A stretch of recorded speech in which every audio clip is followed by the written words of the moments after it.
கனடாவில் புதிதாக 50 AI நிறுவனங்களை உருவாக்க முயற்சி. டொரண்டோ பல்கலைக்கழகத்தின் கணினி அறிவியல் பேராசிரியர் ஒருவர் அடுத்த 5 ஆண்டுகளில் 50 செயற்கை நுண்ணறிவு நிறுவனங்களை உருவாக்கும் நோக்கத்துடன் ஒரு புதிய வெஞ்சர் ஸ்டுடியோவை தொடங்கியுள்ளார்.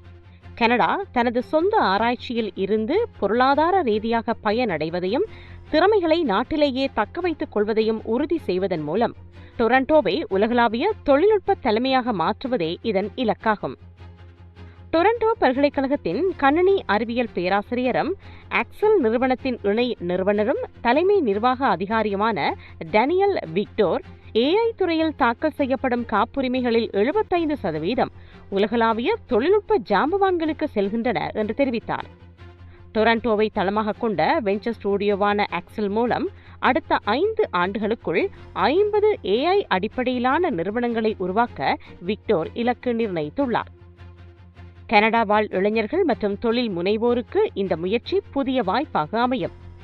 AI துறையில் ஆர்வம் உள்ளவர்கள் புதிய நிறுவனங்களை தொடங்குவதற்கு அல்லது ஏற்கனவே உள்ள நிறுவனங்களில் இணைந்து பணியாற்றுவதற்கு இது ஒரு சிறந்த தளமாக இருக்கும். கனடாவில் உள்ள ஆராய்ச்சி மற்றும் மேம்பாடுகளின் பலனை நாட்டிலேயே தக்க வைத்துக் கொள்வதன் மூலம் இது உள்ளூர் வேலைவாய்ப்புகளை உருவாக்கி பொருளாதார வளர்ச்சிக்கு பங்களிக்கும்.